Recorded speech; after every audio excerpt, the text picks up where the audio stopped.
Hey everybody, welcome to my birthday episode 34. Just kidding, it is not my birthday episode, but I did just turn 34. So let's go ahead and drop a beat. Why not? Happy birthday.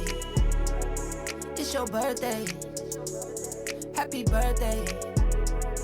Happy birthday. Happy birthday. Happy birthday. All right, that's much better. Always so much better once the beat hath been dropped. Am I right? Well, happy birthday. Thanks. Happy birthday. I feel like I could talk now. Yeah, it's my only number beat. association with 34, so there you go. That is true. You're 34 years young, and you're opening episode 34. Just right. Yeah, look at Glen that. will take care of episode 50.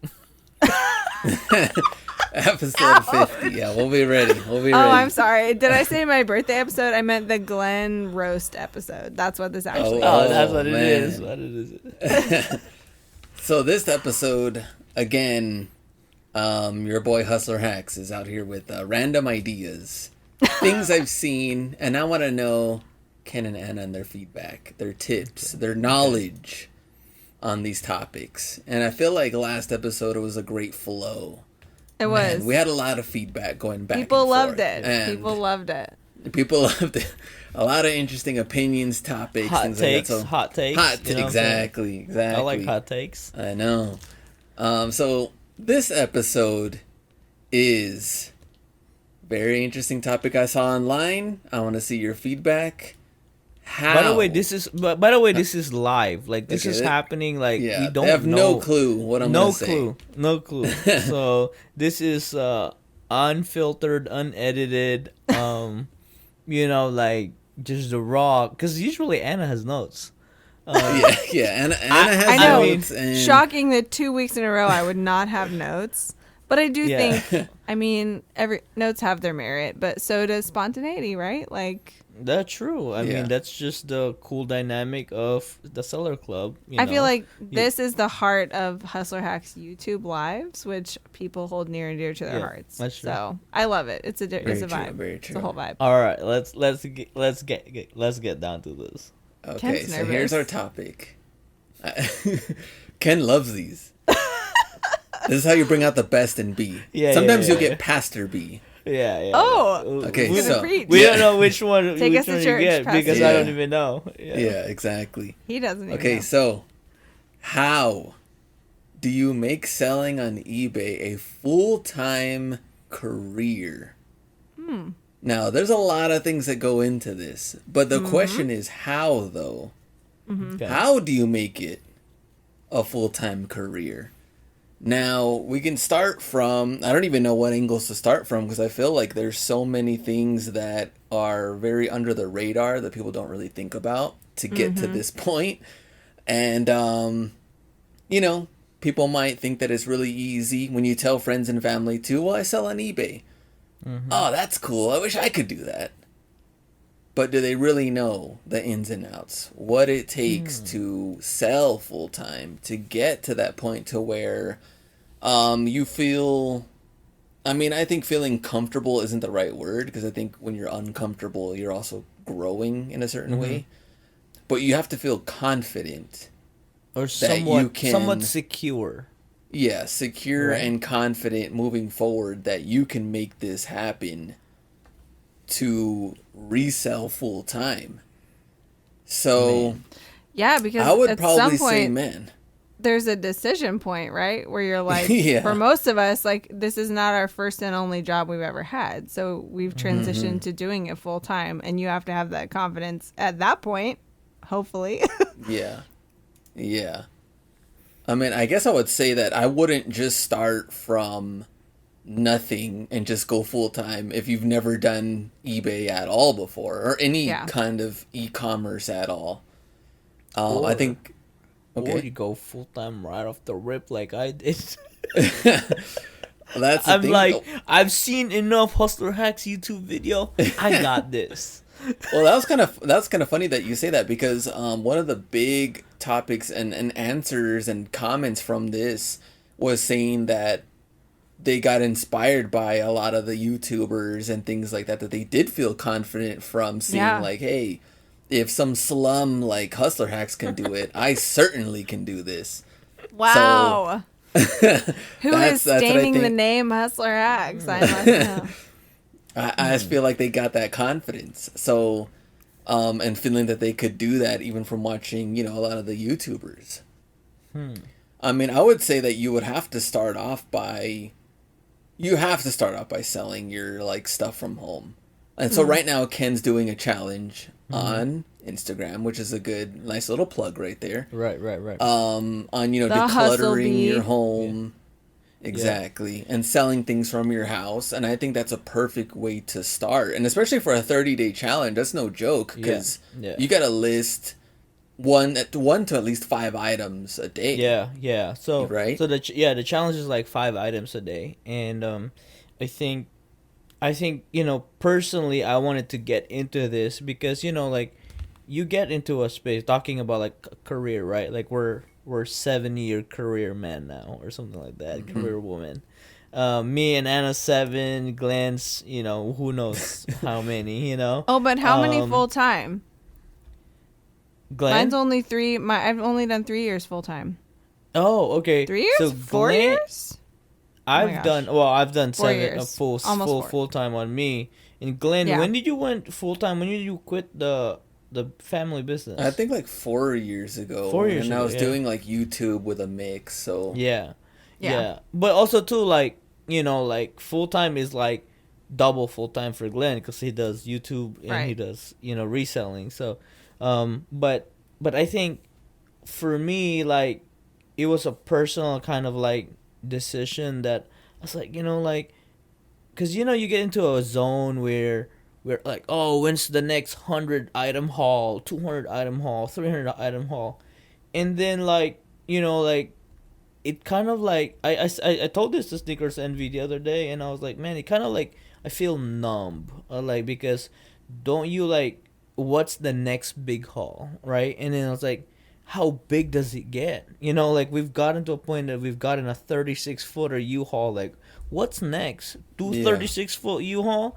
And I'm like, and it's just like, just logistically, you're thinking about like, how are we gonna be able to like, move things around? And then now you gotta have more people involved, right? And is that really the route we want to take? Like, get more people involved and like hire somebody. Yeah. And, make the operation bigger. Right. Along with that, it's just, for the lack of better word, is added stress. Or, so I was like, wait, let me see. That's my question is like, let me see if I still got it. Let me see if I can still, list an item. Because I started that way. Like, I drove for Uber. My goal was $100 a day and make $100 on Uber. After that, if I see $100 payout, I would source, and as soon as I source, I would spend that capital money, and if it's gone, I go home and literally list and sit that night until I Uber the next night, and then source again. It was that like that's kind of like how the first 6 months looked, and got like crazy enough. I'm like looking at JC. I'm like, I'm gonna beat you. I'm gonna show you that I'm the better lister. Although it's just kind of like she's way better lister than me. I'm just so hung up with that. I looked at JC and I'm like, I'm gonna beat you. Don't beat JC. No. Because like you're gonna win. That's what you're saying. That's just like, a competitive nature. And then I joke all the time because like when I list something sells. I was like, oh man, eBay saw me listing and eBay showing me love, and so I was doing that, and I'm about to do a recap soon for my first 10 days of it, show everybody how much I sold and everything like that. I think that's a really good test, because within those small steps and really vital steps, because listing 5 items, I believe, is the same logic as listing 10,000 items. It's just on a bigger scale, right? Like there's no, either you do it or you ask somebody to do it, or like it doesn't matter. Like if you cannot do it consistently with less items, Glen could send you 1,000 hats, and you'd be sitting on 1,000 hats 30 days later, and it's still unlisted. And at that point, like, you're not making a career out of it. You're not gonna make full-time income. So I think that's kind of like a cool challenge, a reset, and a kind of like a tester, because that's kind of like what I did in the first 6 months when I started. I was like, okay, I think I can do it longer than 6 months, and after that, I just went all in, and I was like, I found other ways, because there's definitely limits, right? The biggest limit I hit was like capitalization, and that's when PayPal capital loans helped me so much upfront. And I was like, oh crap, you know, like I think I got access to $5,000 my first one. Did that, and it paid it so fast, and then they gave me 10 again, and I was like, okay. And I think that's when I saw, like, okay, like I just needed X amount of capitalization to get this big of an inventory, because my initial goal was list $100,000 worth. Yeah. Like selling, right? And then if I sell that once a year, that's $100,000 in sales. You know, like net half, that's 50,000. I was like, that's not bad. You know, that's a very livable. You know, if you're just living under your means and you're not spending much. I was like, okay. So I think that's a good test for trying to figure out if it's a career or not. Because if you burn out quick on, you know, listing 5 items a day, I don't think you'd do good for a long time. Yeah. Do you want to explain why you went for the value, your store value, rather than how many items you list? Yeah, like, I mean, you know, why would you want to, you know, reach 100,000 on your store value compared to listing 10,000 items or something? Hot take, right? Hot take.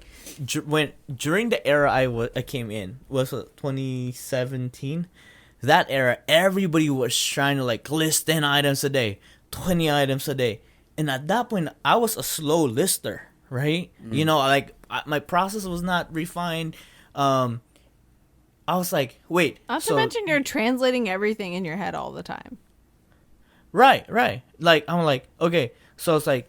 That has to be hard. I don't know what that's like, but it must be hard. No. So like, you know, like, and I'm going out there, and also too, this is the first time I discovered Ross. This is the first time I discovered Burlington, right? So like, I don't have a clue if it's a good season or a bad season.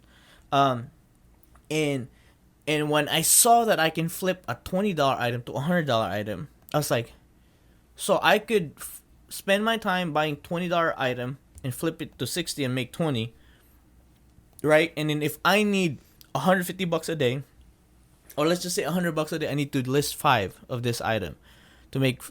But I said, wait, what if because like we have 12 hours of daylight. I was like, what if I just drive further and visit more stores and literally cherry pick? You know, when you see that cherry on top of a milkshake, there's only one. Like, that's what I'm looking for. I don't care about the milkshake. Like, just that cherry. Clear. You're picking cherries out of people's milkshakes, not out of cherry trees. Okay, literally. That's literally the cherry picker vision that I had. I was like, I just need to find somebody that have a milkshake and find that cherry and this get it from so good. It already made it to a milkshake. Yeah, and I was like, I love that. I was like, milkshake's good, but the cherry, you know, not all milkshake have cherry, by the way. You know, like you're like, thank you. Don't mind if I do. Yeah, so that's literally what I did to Burlington. So I focus on the value, because at the end of the day, right, it don't matter. It's like you don't go to the bank. You don't go to your, you know, your income statement and be like, listing sold 20. I'm like, nobody, right? Like, great. Okay, you net know, $1, amazing. Yeah, your rent is due.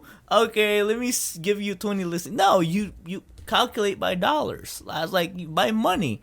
So I was like, my goal was like, okay, if I list 1,000 items, right, and 1,000 items sell, and my profit is half, that's $500. I said, that's what I wanted to focus on, because early on, I knew the sell-through conversion. I said, slow sell-through conversion is flip my inventory 2 to 3 times a year. Or decent. That's a decent 2 to 3 times a year. Slow will be once a year. And that's just, you know, like that was my mindset being a rookie. But at the beginning of it too, again, going back to like, I was looking for the cherry on top of the milkshakes. I was looking for the cream of the crop, and this is when I took like our 7,000-mile Honda Civic to 220,000 miles in 2 years. Yeah. That's how much I drove. Pretty serious. You know? 10x. I 10x the normal driving commute for an American. It's like 20,000 per year for that's a normal commute. So 10x that, and I realized too, at the end of the day, that was an experiment. But now, like, even Glen saw it, and Glen was like, "Oh crap, we need to start picking up this soccer cleats because, this is like 2-3xing our money, and you only have to sell 1 or 2 items, and you're making $100 already." I was like, but if you're focused on the easy to find products, you're gonna make $10-20. So then you'd have to pack, ship, and list. So that's my whole process already there early on. Yeah, I think that's a good point, and it's a good point that you would also, I guess, just talking about getting to that value or store value, and also talking about the cherry picking, because I think people think that you have to have huge hauls. Or, of like a bunch of stuff in order to make that money, when in reality, it's really, really smart to pick the best items. If you pick the best 3 items, I'd rather have those 3 than 100 trash items. Right. Yeah. You know what I mean? Because you have to realize, if you're not listing those 100 items, there's no chance of them selling. 100%. Right? And who, I mean, I know there's a lot of good listers, but who has the sanity to list 100 items a day? Yeah. Consistently. Well, but I said, like, early on, I was like, I could do 3 a day. So I spent 5 hours looking for the top 3 products, and you can scroll back to our IG. Like, I had a full cart, giant cart with 1 item, but that 1 item was like selling for $200, and I paid $16.99. Yeah. Well, like 3 items a day, right? That's doable. It's building consistency. It's building muscle memory in a way. It's building even kind of a love for the grind of creating listings and pushing everything through your processes. Forces you to develop processes, to refine your processes, and like slight devil's advocate on, I actually totally agree about like focusing on the dollar amount or like the value of something rather than the quantity. But the good thing, I didn't really care about that until later when I was full-time, right? When I was part-time, it kind of I didn't have time to source a lot or drive really far. Yeah. So I was getting whatever was available that was interesting to me, that was in a certain range. And now my range is more picky, right? My range is like higher value items. But back then it wasn't, because I didn't have the time to go do that because I wasn't full-time. But I think... Plus also, too, like, the way you're thinking back then, because it wasn't full-time, you weren't relying too much on that income, right? Like, I wasn't. So it was kind of like a part-time hobby / enjoyment. I mean, I was relying on the income because it was offsetting a slowdown in my practice, which was intentional, but it wasn't my whole income. And I have a bunch of questions to pose to this question in return about that in a second.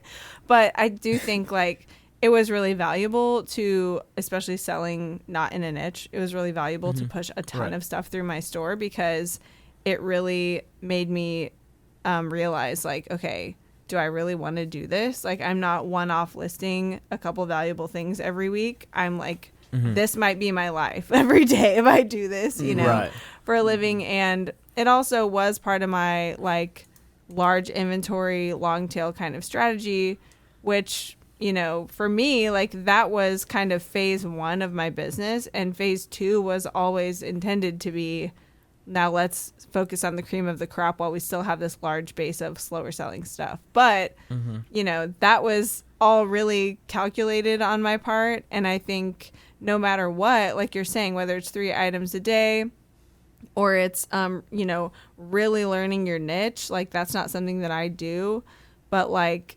it's whatever is going to create like discipline for you and also make you kind of aware of what would your full-time life be like if you really did this full-time. You need to actually know what it takes to do it the way you want to do it.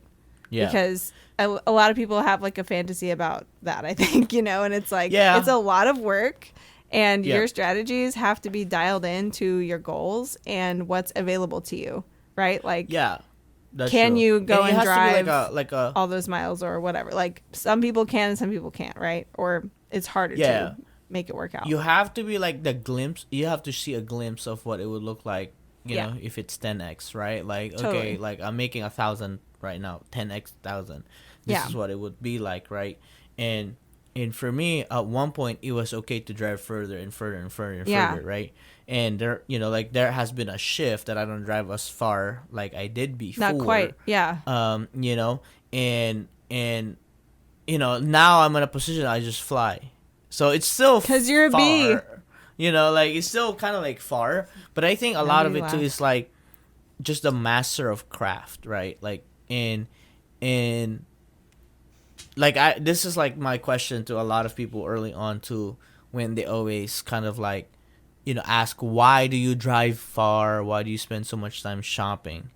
And for me, like, I realized, and this was just really before, like, seeing more resellers. This was just, like, me getting to know the Hustler Hacks YouTube channel. And I was like, I think for me, then, the most enjoyable part was finding a good deal. Yeah. Right? And this was even before I heard the term, what's that term that, the thrill of the hunt.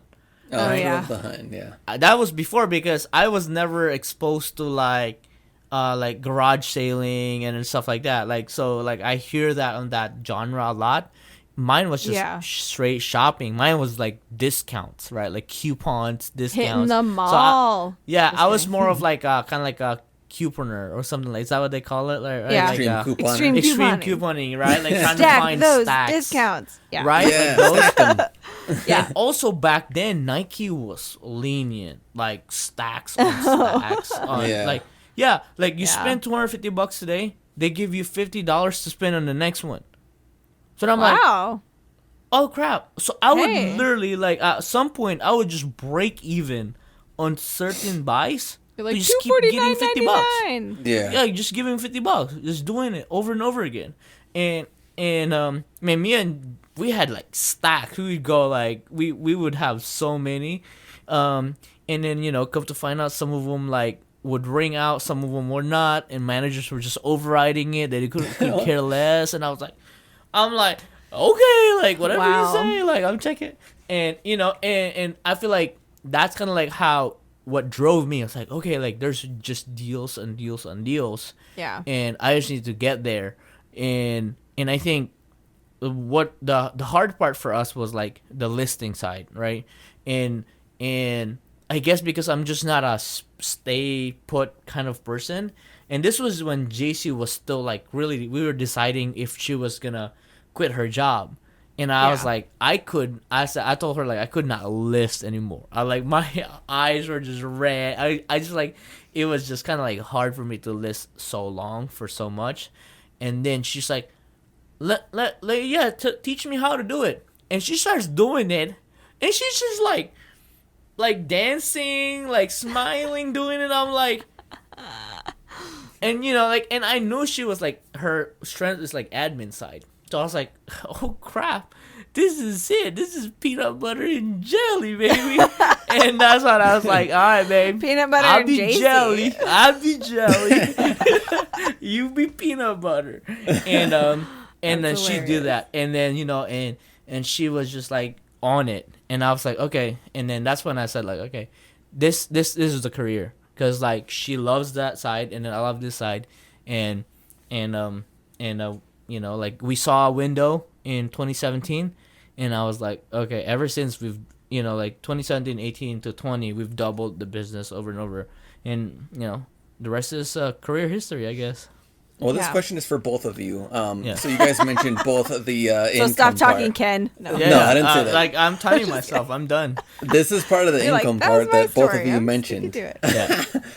And so true or false then, to eventually make this a full-time career, you would need some sort of primary source of income, or you're surviving off of a partner's income while you build this store up. True or false? That's an Anna question.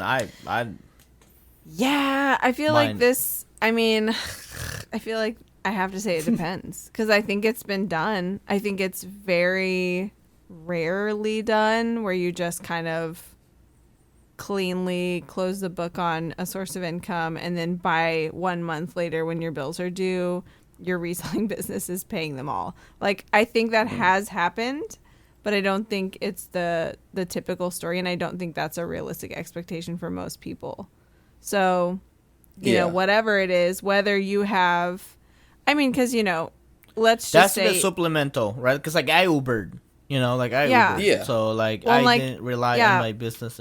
I built up a runway, you know, but another way, if you're just one person and you can't swing, you know, working 2 jobs at once, or you don't have your partner's income or whatever, you could theoretically save up a bunch of money to, you know, you can buy yourself a runway essentially where, you know, save up. Or you find a partner that has a lot of money. No, Ken.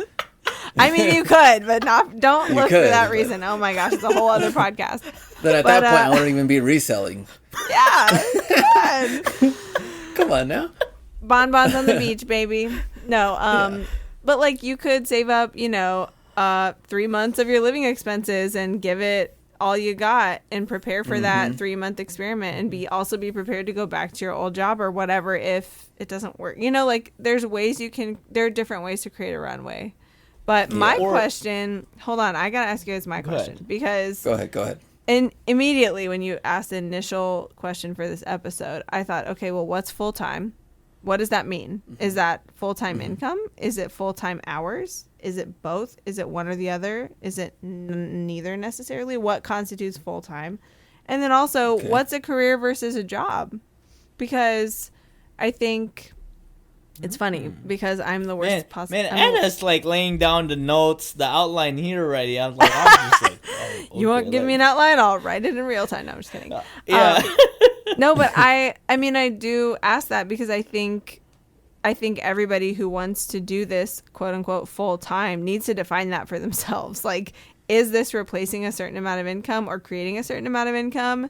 Is this expected to happen in a certain number of hours per week? Or are you willing to work 40, 60 hours for your own business? Or are you thinking, I want to work 15 hours a week forever and make full-time income? Like, if that's your expectation, I mean, you have to get there. You're not going to start out there. You know what I mean? So I think it's an important question for anybody thinking about this. I'm gonna ask Glenn after. I'm gonna let Glenn answer.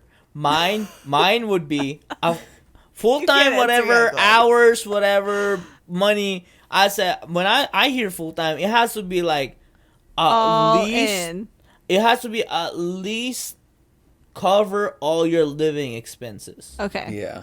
That's it. I don't care if you work 16 hours because there's people that like to work hard. Oh, yeah. And not smart, but there's people that works really smart and not hard. Yeah. And there are people that do the roller coaster balance like I do sometimes, right? So I think it has to be like at least cover your living expense, food, all your, you know, utilities, and have enough for like an ice cream bar. Well, yeah, and like I think that has to be. I think it's a timely question, too, because this is a day and age where people do work 40 hours a week and cannot cover their bills. Like, lots of people have full-time jobs that are actually not livable wages, right? So, like, then what? You know, what are you asking Glenn, your business to provide for you? Yeah. What's your take on that? If you have a full-time job, you're working 40, and if you can't cover, there has to be some... Like, I don't know how you could explain that, because you gotta find a new job and get paid more, or you're gonna be finding another side hustle after that job. Yeah, you've done both. You've done like the full-time job and everything like that. I don't know, like, but you were smart that you live with your parents and not have to pay, you know, $1,000 a month. Yeah, exactly. For rent or whatever. Yeah. Yeah, right. Yeah. Like what? And so, you probably eat their groceries too. Come on, now.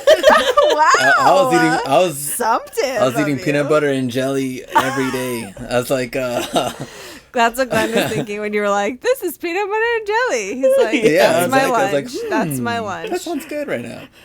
I guess to answer Anna's question first, to me, full time, I do agree with Ken, is something that you're going to be able to live off of. Yeah. And make that I guess your most time and energy would go to this, as far as like making an income for you and your family.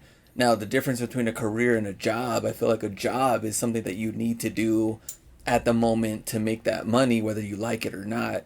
A career should be something that you look forward to, that you could see yourself, like Anna said, doing this for the rest of your life, because that is your career. I like that definition. Even if there's not a huge like ladder to climb, I agree with you about that. I feel like a career implies that there's some kind of trajectory, and it implies maybe in previous eras it implied that you're part of like a really well defined profession, like a professional career.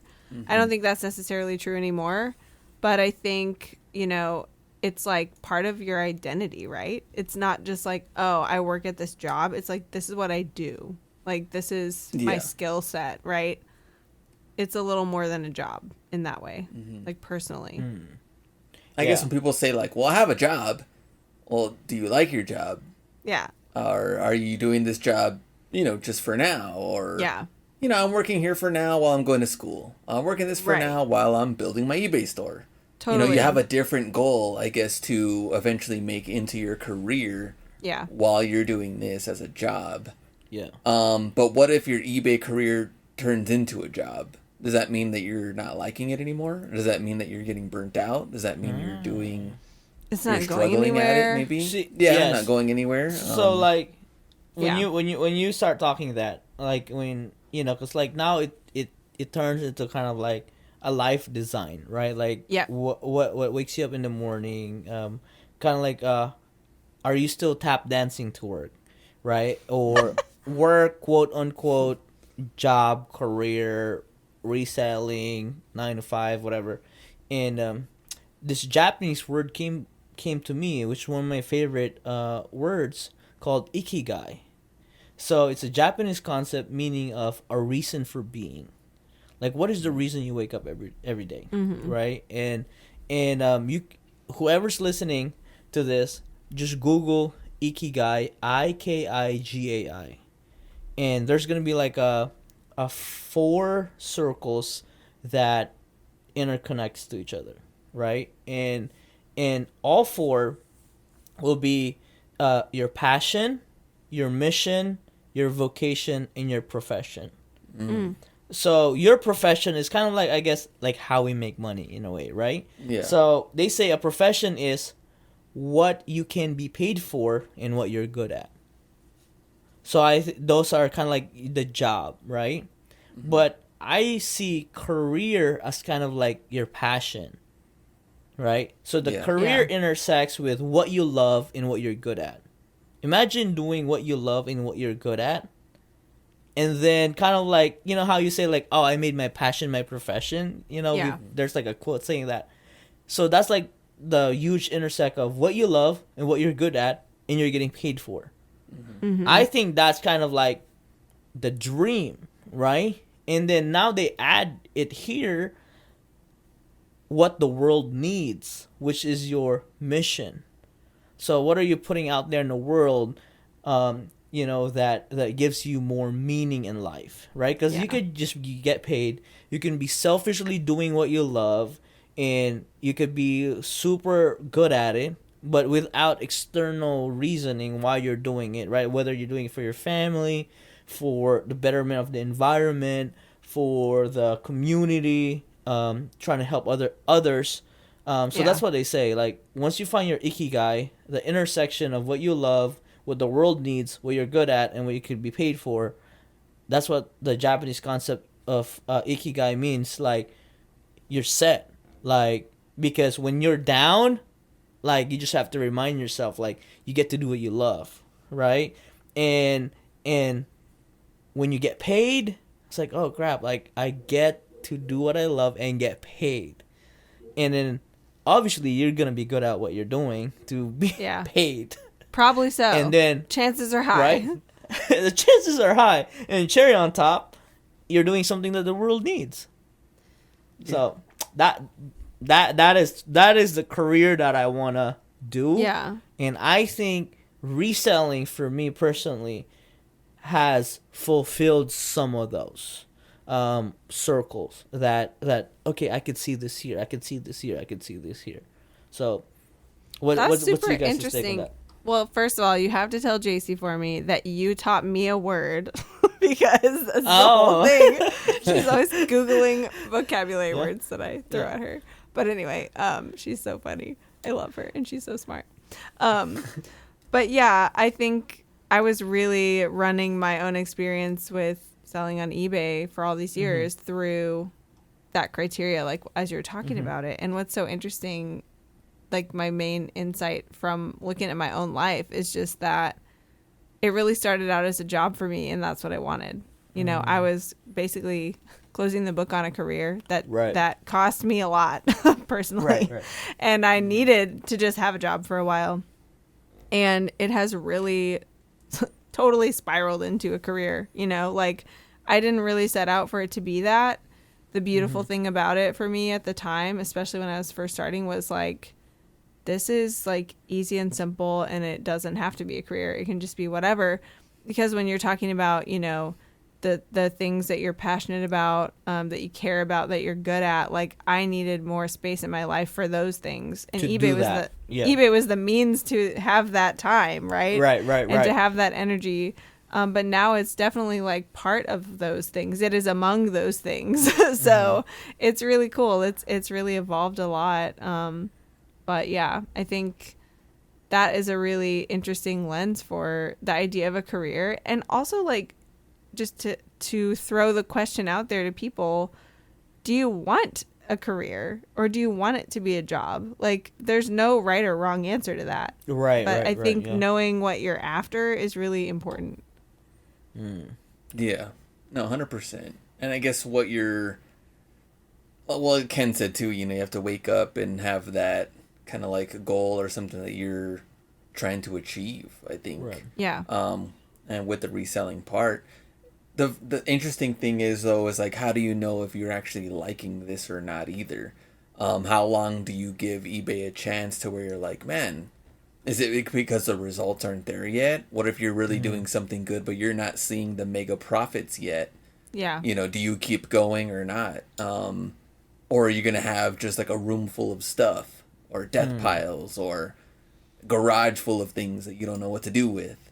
I would say that you would need to see some sort of progress of like, if you're, and that's the thing though too, is like if you're just jumping into it, you may not know the importance of like spreadsheets and figuring out like how much profit am I actually making on this.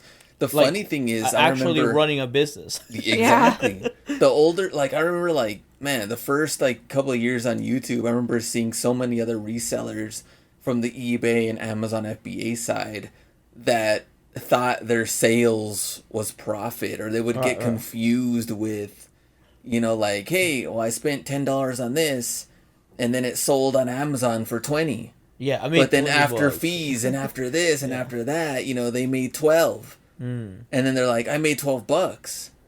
You didn't. You made $2. You know, you spent 10. And so, and there was a lot of confusement there on certain sellers. Yeah. Yeah. And it was so crazy on like, that's like, no, it doesn't make sense like that. Yeah. And so I would think you have to see some sort of progress. You might make like a first $100, you know, and keep going. Oh, hey, I made $400 this month, or next thing I made $1,200. Like some sort of growth there. You have to be able to measure it, right? There's a saying: if you cannot measure it, you cannot grow it. You have to be able to know and recognize progress. And I personally set out that I would give this thing 1 year. And if I am not making it and, you know, thriving after a year, this is not it for me. Yeah. And the crazy part is only 30% of businesses make it on after 3 years. Yeah. Yeah. And you have to think whether reselling or it's a business. This is a Any business. I think yeah. that's what I think. Like one of the things that I noticed, right? Like I have a bachelor's degree in business. When the biggest industry shift that I saw in reselling, a lot of people saw reselling as like not a business. Yeah. And I think I could tell if you don't see it as a business, you don't have a spreadsheet, you don't have a process, you don't have improvements, you don't have goals. If you don't have none of that, you're not a business. You're just it's just a hobby. And I'm gonna throw this in there. You also have your feelings mixed in. Oh yeah. You know why? Bro. You know why? Because your feelings might tell you, man, I feel like I sold a ton today. Yeah. I feel like I sold, I don't know, like, you know, I sold 10 items. This I could feel be like a career, I made great Glenn. money. This is my career. Exactly. I sold a lot. And the same thing goes Glenn. with health and fitness and weight loss. Yeah. Well, I feel like I lost 3 pounds. Did you or did you not? I ate salad today. That's funny. So I never feel like I lost 3 pounds. I always feel like I've gained 3 pounds. I'm heavier today. Why is that? No. Explain that. No. Wow. You hit it. I wasn't gonna go there, Glenn. I wasn't gonna go there, but you're taking us there. So Glenn's like, give me the ball. Give me feelings. The ball. Go ahead, Ken. Feelings. This was me. This was me and Glenn's conversation, like in our first 3 years traveling together. Hold on, let me put my therapist hat on really quick. Okay. Yeah. Got oh it. man. Go ahead. Uh-oh. And this is just like us like driving. Like me and Glenn drove a lot, right? And then I always drove. I drove a lot. Ken drove a lot. I drove passenger. Yeah. And Glenn, kid you not, like whenever we're heading to a meetup or like meeting people, networking, Glenn always had to remind me, like, B, you gotta keep it chill. Be like, you gotta be, you can't, and because I'm just passionate, right? And like, if you show that, like, oh, you get butthurt by this return, by that sale, by that customer, I'm gonna be like, just quit. Nobody forced you to do this. And Unfiltered B back then, they called me Punk B because I was just like, if you ask me, Anna, it's like, hey, what's the best time to go to Ross? I would literally Google what's the best time to go to Ross and send a Google link to him. That's hilarious. That's how rude I was. But also that's how. I'm sorry, that's not shocking to me. Not at all. And I was like, what's the best time to go to the outlet? I would just literally Google it. What's the best time to go to the outlet and send it on Google and then have. Can I just throw out there that is a pet peeve of mine when anybody in my life asks me a question that they could just Google, like yeah. This is not specialized knowledge. Like, why are you asking me? Yeah. All I'm gonna do is Google it. Yeah. Just Google it. Yeah. Anyway, this is not sponsored expert. by Google. Yeah, you're the expert. It. You could.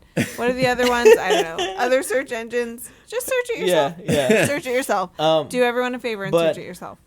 But yeah. First, before you ask them. I think the moment you put your feelings in business is really the moment you start making the wrong decisions. Yeah. Because I don't know crap about soccer, even American football. Like these two things I don't really care. I didn't care about. Yeah. But boy, when I first found that 50th Super Bowl football untouchable twos at Burlington for $16.99 and it sold for $2.50, and I was like, I don't care if I hate this shoe, I'm gonna find this shoe. And the rest was history, and I was just chasing. I literally woke up one day and started driving from here all the way to North Chicago. We just going to a store. I would literally drop JC off up front, and she would just search, and I would come down and search. And if she doesn't find one, I don't even leave the car. I'm ready to go to the next one. Yeah. On to the next, right? And that's literally zero feelings. That is truly a treasure hunt. It was like there was no feelings involved. That's like, this is the shoe that will make us money. This was the shoe that will help us get more inventory. And it was just over and over and over again for like 2.5 years straight. We drove to Atlanta, to Woodstock, Georgia. Oh, yeah. Went there. I know Woodstock. I miss Coppercoin Coffee. In fact, love that coffee shop in Woodstock. It's gone now. There's a shout out. Yeah, we went down there. We went down there, drove 7 hours to get 20 pairs of soccer cleats just to drive back to our outlet in Ohio same day to get 20 more. Wow. Because those JC's done crazy drives alone. Like JC got 60 pairs. Can we please get her on the show already? Me and Glen, JC was beating me and Glen on our finds. Yeah. She had 60 pairs and me and Glen got like 40. So, it's like, and then at this point, it's just literally no feeling of pain, loneliness, sorrow, none. And if you ever put that there, we wouldn't be here. We wouldn't be here. Well, I think feeling's been a good point, though. I'm going to ask to do this for Anna, though. I know you're going to jump in back in, but, when we have feelings on this, as far as like, well, I feel like I'm doing good or I feel like I'm doing bad. Ken also mentioned, let's say, for returns, like, this business is crushing me because of one return. I feel sad. I feel like I'm a failure. Feelings could also come into play to where, like, I really love this product that I feel like I should keep it. And then you get another one. Man, I feel like this is a great deal. I'm going to keep it. I have so many feelings because I'm attached to these items that I can't sell them. Or you raise the price so much because you feel like this is collectible. You feel like it's worth it. Yeah. True. No. Anna, go ahead. Now, Anna, talk about feelings with your let me just crack all of my knuckles really quick. Yeah, let's go. Okay, well, I think this is a great question, especially in, like, I feel like it's in our vernacular, as I just demonstrated. But also, how much do we hear in this day and age about trust your instincts and, do what feels right and that kind of stuff? Like, yes, there's like a place for that as a human being. There's like totally a place for that. We don't need a ton of external information to know kind of what's right for us most of the time in life. But when you're running a business, that is a different thing. And one of my favorite sayings from my therapy days was that feelings are not facts. They're not. They're important information. They tell us, they point to important truths. Most of those are important truths about ourselves, what's important to us, what we're afraid of, how we perceive the world, right? We don't want to be wrong. We don't want to have failed. We don't want to have made a bad buy. We are proud. We are potentially ashamed if we find out that we did not make a good buy, right?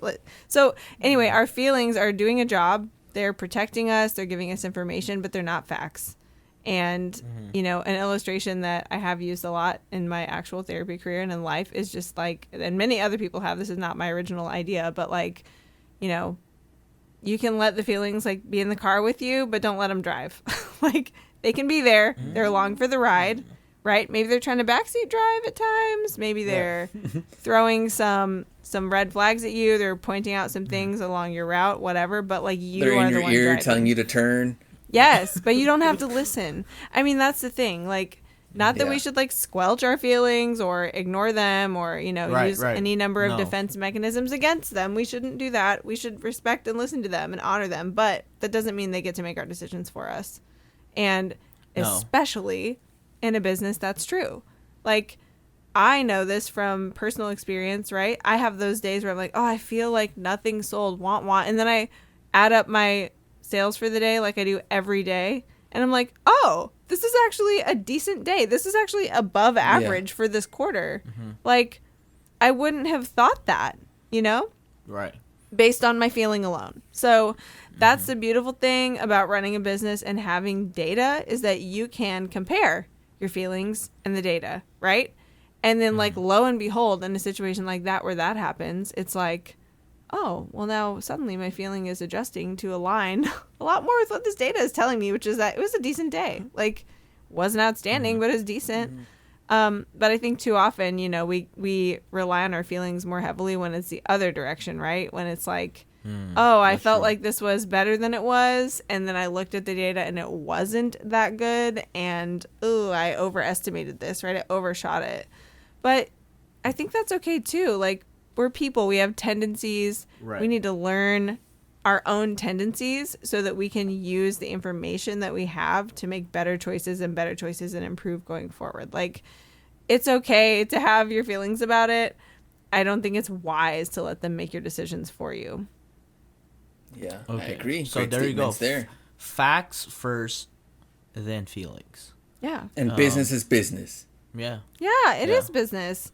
It's so funny. I've had angry buyers say stuff like that to me in the past of like, oh, you're just ruthless. It's all just business to you. It means nothing. And I'm like, yeah, I don't let my personal feelings get tied up in like the fact that you think this is bluer than I said it was or whatever. Like, yeah, it is. So please just return it. We can be done with this. Like, I'm sorry. I don't care if like you're going to go spiral and get all upset about this. But I mean, it's not that big of a deal. It's just part of the process. It's just part of business. And I'm happy to accept your return or whatever the situation may be, right? Like, that can protect you too when you're dealing with these, you know, situations that challenge you or discourage you. Like, it's okay to be challenged. It's okay to be discouraged. Right.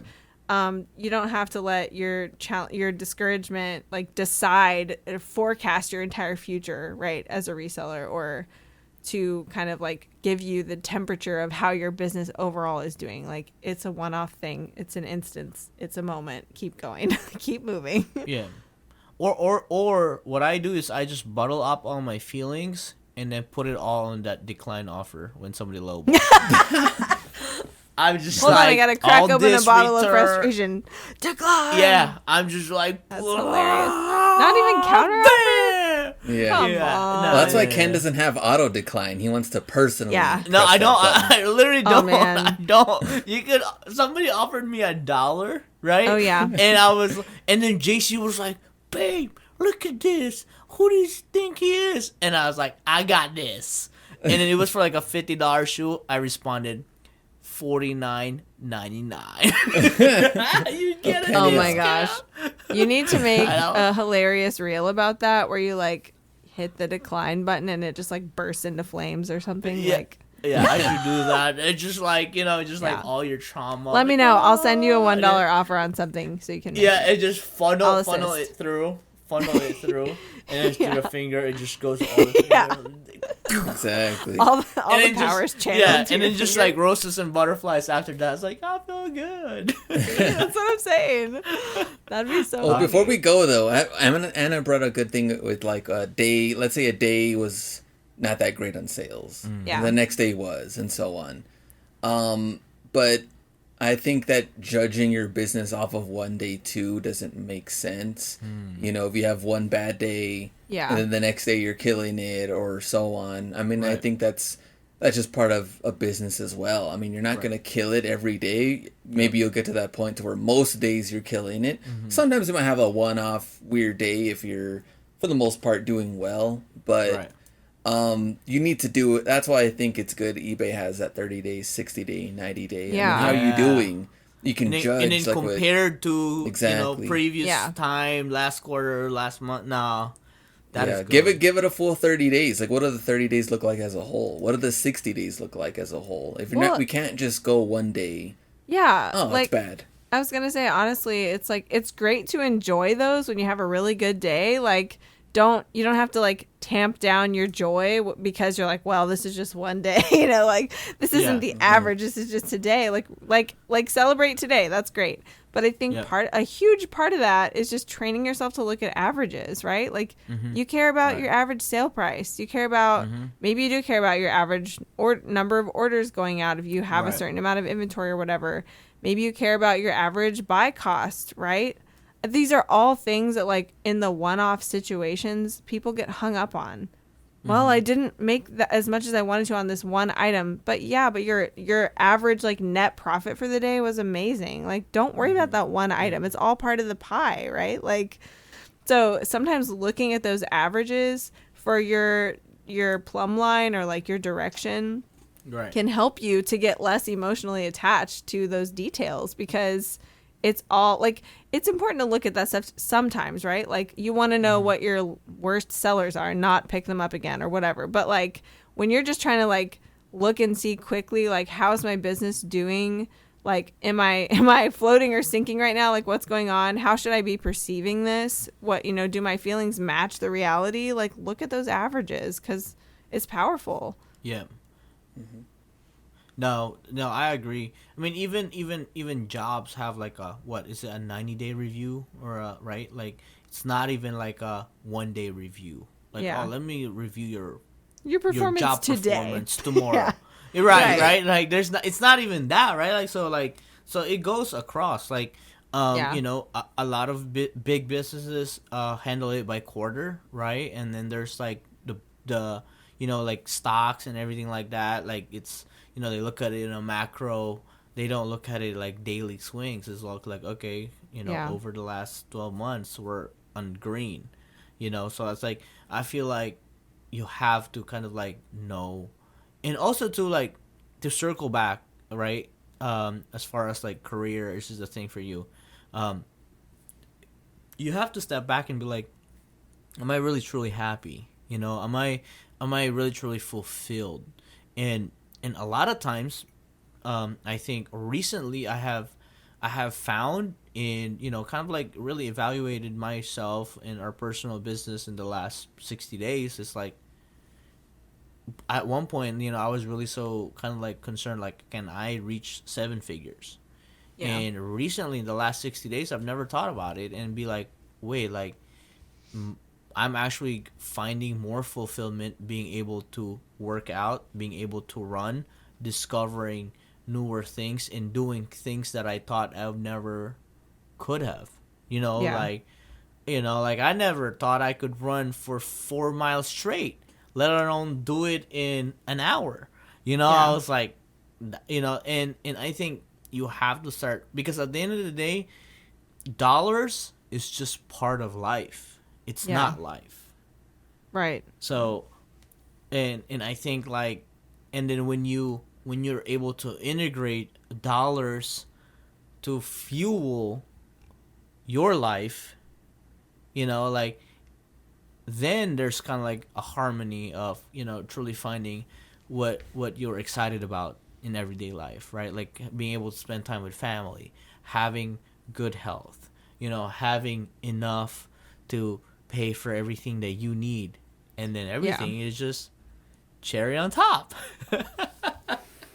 Until Ken comes and steals the cherry. A full-time seller.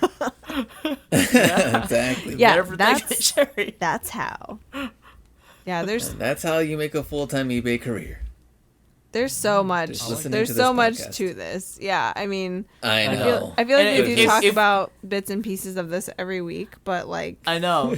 And if there's anybody that's listening to this have more questions, DM us. Yes, our lines are open. Email us at sellerclubpodcast@gmail.com if you want to email us. Follow us on Instagram. We'd love to really, get conversations like this, because I think at the end of the day, right, like, we understand each other the most. Your spouse might not understand you. There might be in a different industry. Your family might not even understand you. Why are you selling hats? Why are you selling shoes? Why are you like sometimes resellers kind of like get looked down upon on, family gatherings or family meetings and stuff like that. Yeah, a lot of people don't get it. Yeah, no, nobody, like, in the same way I don't get why, people work certain jobs, Yeah. So I think we have to keep the conversation going, that at the end of the day, right, like, this is a fun career if you truly find what you like doing and you polish yourself and you're really good at it. And I think anything that you love, that you become really good at it, there's a highly chance that you're gonna get paid for it. That you could. Yeah. Well, and there's so many. Yes, I love that. Love that confidence, Glenn. There's so many sellers though that do get it. I mean, we're among them, but it's not just us. But on behalf of the Seller Club podcast, I would like to say in the words of our friend Chuck, we got you, boo. Like, we get it. And we're here for you. And there's a whole amazing community of people who are too. And, you know, whether you see it as a job or a career, you know, no matter why you started doing this in the first place, whatever your goals or your mission is with it, like, there is support and there's always room to grow. And I think being part of the community is a huge part of that. I think not being part of the community is the biggest barrier there is. Yeah, there we go. So I mean, it's just that easy. Exactly, it's just that easy. So next week we'll be covering income, market research, egos and pride when it comes to selling, communication skills, especially with buyers. We'll also be talking about taxes, taking nice photos, and proper listings, because it's really just that easy. All right, guys. Next week we will see you. Oh, good luck to us next week. All right, we'll see you next time. Peace. Go ahead and get it. See ya. Oh, goodbye.